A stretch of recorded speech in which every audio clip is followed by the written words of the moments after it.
Ngayong araw na to kasi lagi hindi ako nasusunod pagdating sa oras tsaka sa binigay mong palugit. Pucha, ang tingin nila doon parang isang guhit na pwede na lang putulin anytime o burahin. Para sa akin mahalaga yun kasi aking limit yun. Nasasamantala ka kasi alam nilang mabait ka, mahal mo sila.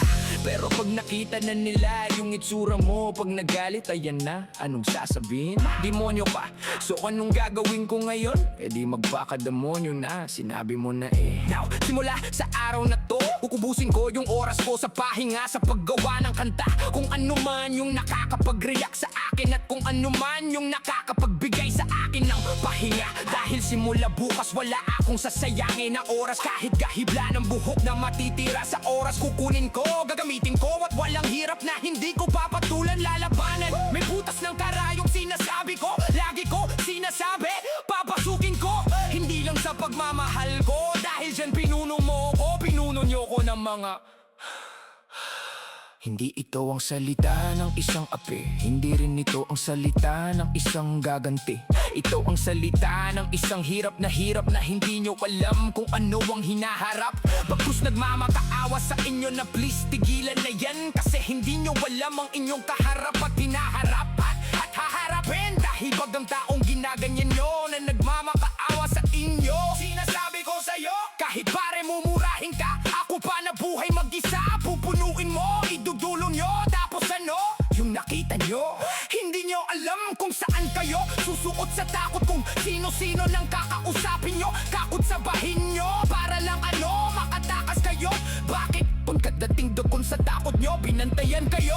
May narinig kayo, may banggitin lang, follow up sabihin ano, iba pala pagkatao mo. Wow, kung pakita ko pagkatao ko sa inyo, wag ganun, maging fair kayo. Ngayon sinasabi ko sa inyo, hindi oras, hindi panahon, hindi linggo, hindi taon. Simula bukas, bahala kayo kung anong mga sinabi ko. Yun ang gagawin nyo o hindi.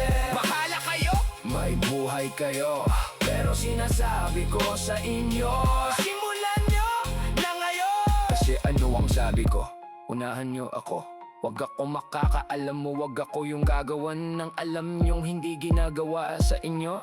So, simula bukas, lahat ng pwedeng pasukin, labanan, tiisin, gawin para sa sarili ko, gagawin ko. Lahat ng haharang sa akin, titingnan kong isang malaking kalaban, isang sagabal. Ngayon, wag humarang ka at hindi ka nakatulong at perwisyo ka. Consider mo na yung sarili mo as ano, walang malay. Dahil yung nakita at naranasan nyo at hindi nyo nalaman, hina na, ipapamukha ko na sa inyo. Wala na, dudulo na ako. Pasensya, sorry kung ano mang pwedeng sabihin, kung ano man hindi sa mga nagawa ko, sa magagawa ko sa inyo, kasi hindi na makatuwiran yon. Pasensya, kaya ano, kung ako sa inyo, magpakasaya kayo based doon sa tama, hindi sa mali. Huwag niyong gagawing mali ang tama, lalo na yung pagiging tahimik nyo. Hindi nyo i-explain yung side nyo, tapos pag in-explain, ano, mali, huwang tanga. Okay, walang taong magmamahal at lalapit sa inyo sa paganyan. Ganun din sa ugali ko, so parehas tayo.